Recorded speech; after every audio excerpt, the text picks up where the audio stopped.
Howdy folks, I'm your Princess ChaoticAyana, you are all beautiful, and this week we are doing something a little bit different.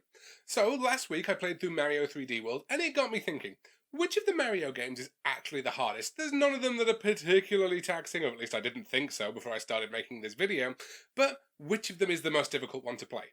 I expected when I started this, I was going to come out with a list that was in chronological order, more or less, from newest to oldest, and that's not quite what happened.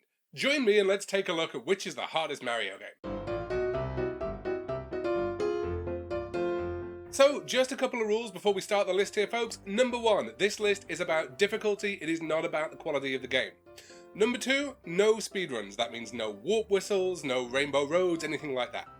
Number 3, we are not talking about 100% completion though. When I say complete, I mean get to the end, see the credits, kill Bowser, etc, etc. Number 4, original versions of the game only. I've made an exception for Mario 3D World because it's essentially the same game, but when I'm looking at games like Mario World the original, we're not looking at the Game Boy Advance version or anything like that, we'll be looking at the SNES version. And number 5, this is my list, it is purely my opinion, you are entitled to your own, please put them in the comment section, but do keep it civil. It's a list about Mario game difficulty, it doesn't really matter, okay? With all that said, let us get the list started with number 16, Mario 3D World and Bowser's Fury. This was honestly not too much of a surprise. I love Mario 3D World, as I said last week, and again you can go and watch that review if you want more information on why. But the bosses are total pushovers, and the catsuit just gives you far too many advantages. What might have moved this down the list, and it definitely had an effect on other games here, was the need to collect the hidden stars in each level to open up some of the later ones. But you can find enough to get you through to the credits here without having to really go and look, hell you fall over some of them. And it is only in trying to 100% this one that the game really starts to show any kind of challenge at all. It's a great game, but it's by far the easiest Mario. And the 15th hardest game is Mario Odyssey on the Switch. Now this one really came close to taking the number 1 spot, but while a lot of Mario games give out lives like candy, this one does away with them completely, and losing coins instead really isn't much of a punishment. Getting to the end of the game really is a breeze too, largely because all you need to do is find the right amount of power moons and kill the boss. Killing the boss will net you 3 of them anyway, to say nothing of the fact that they're given out for basically anything else you and your body-snatching hat friend do. The bosses though were what kept this one off that top spot. They're a little bit more movement focused than those in 3D World, and they represent just a smidge more challenge. And the 3rd easiest game, or the 14th hardest if you prefer, Mario 3D Land on 3DS. Let me tell you a fun fact. I have a medical condition called Duane syndrome that dramatically affects my ability to perceive depth. I more or less see in 2D.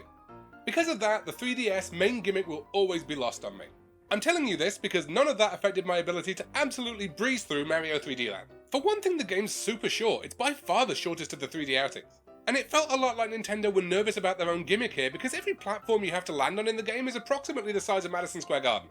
Now, what keeps it in this place on the list are the large coins you need to pick up in each level. You need to use these to advance, similar to the green stars in 3D World, and the amounts you need here are a little bit harsher than we've seen thus far. Plus, some of the levels are very power-up dependent. If you take a hit and become Small Mario, you're probably taking a death. That said, you're going to see the credits on this one without too much fuss. And at number 13 on our list, Mario Galaxy 1 and 2 on the Wii. So, full disclosure, Mario Galaxy 2 was actually one of the 3 games on this list I just don't have access to. I don't quite know why Nintendo made the bizarre decision to keep it off the 3D collection, but there we are. So I didn't get to play it this time around, I did play it previously, but I'm going to lump it in with its quite frankly far superior predecessor. They're about similar difficulty and gameplay wise. They were tricky games to place, these ones, largely because you have so much choice available to you in just how you finish the game. All you're trying to do is collect a set number of stars, and you can grab larger amounts from levels you find easier. Now you do need a set amount of power stars to open each level up, but if there's one that's really causing you problems, you can kind of just skip it and hope that it'll go away. Which it does, so everyone wins. The low gravity setting pretty much makes platforming a breeze in most of the early stages as well. But what gets this game so high up on the list is some of the precision required on the levels that contain the grand stars, and those are something you can't skip. The bosses on this one are probably the trickiest of any of the games on the list thus far as well. Overall, it's not a game that'll cause you too much hassle, but things are starting to heat up a little bit here. And the 12th hardest Mario game is New Super Mario Bros. On DS. This is the first 2D entry on the list, and that's actually not all that surprising, because not having that third dimension to use to get out of the way automatically adds a layer of difficulty. That said, once again, lives are handed out in this one as though they are going out of fashion. By the end of this one, Mario's consumed so many mushrooms he may very well be able to see through time. That said, and something which will become a theme as this list continues in terms of difficulty, Mario has kind of weird momentum in this one. I've decided to describe this, we're going to use the very scientific term, little slidey. But the game does seem to be well aware of that fact because those football stadium-sized platforms make a return here. Factor in that wall jumping that lets you get out of pits sometimes, and overall you have one of the easiest 2D Marios here. And the 11th hardest, or if you prefer the 6th easiest Mario game, is New Super Mario Bros. 2 on the DS. Okay, so yeah, you can take pretty much all of what I said in the last entry and apply it to this one. Lives are doled out like candy, etc, etc. But the differences that make this one harder are twofold. First off, in this one, Mario is still a little slidey, and the platforms don't seem to have been given that massive size to compensate like they were previously. In addition to that, the game just has a lot more going on in the levels. The jumps and the timings required, all of them are trickier. Definitely feels like there was an evolution and more confidence in the design on this one, and that overall does make it a tougher game, so this one gets the highest spot. Quick pause here, folks. I want to give an honourable mention of sorts. So I mentioned I didn't play Mario Galaxy 2, but I played through the first one recently and I kind of remember a lot about the second one, so I didn't mind lumping those together. However, I don't have access to New Super Mario Bros. Wii or New Super Mario Bros. U. I haven't played them in a while and, well, the only way you could describe my memory as photographic is that it needs developing. So I didn't really feel comfortable giving them a full entry. I would probably put them here if I were going to, though. So just imagine they're here if you like, but don't hold me to it, I haven't played them in so long. And at number 10, Super Mario World on the Super Nintendo. So with the amount I played this one as a kid, I was surprised to find it appearing so far up the list. What I found playing it this time though is compared to the other games we've already spoken about, it's easy to gain lives, but they're not given out in anything like the same quantities. And something the 2D games seem to share is that a lot of the levels are very power-up dependent here. If you take a hit and lose your cape on some of the later levels, you may as well take the death.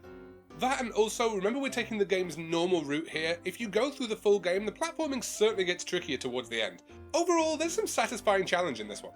And finally, for part 1 of this list, number 9 is Super Mario World 2 Yoshi's Island on the Super Nintendo. It didn't come as a surprise to me that this one came slap bang in the centre of these lists, because in terms of the series difficulty, this one's a real oddball. That's largely to do with the fact that taking hits doesn't kill you. Instead, it will have Baby Mario floating around and making what's probably the most annoying noise in all of video gaming. Don't worry folks, I won't make you listen to it. The thing is, at worst, you have a full 10 seconds to get him back, and unless you're caught napping or you've really screwed up, it's hard to die that way. The platforming, it must be said, however, is far more of a challenge. Yoshi's got that flutter move of his, similar to Peach's hover, but the game's platforming is very much adjusted to compensate for the fact that you have that as an advantage. What gave this the edge over Mario World in terms of difficulty as well is that lives really aren't all that plentiful here at all. This is the first game on our list where an average player might see the game over screen a time or two. And that is part 1 of my list here, folks. There are definitely a couple of games that are conspicuous by their absence in the easiest section here, huh? They very much surprised me, but we're going to discuss them in full next week. I hope to see you all then. Until then, folks, I have been your Princess ChaoticAyana. You are all beautiful. I will see you then. Peace. I'm out.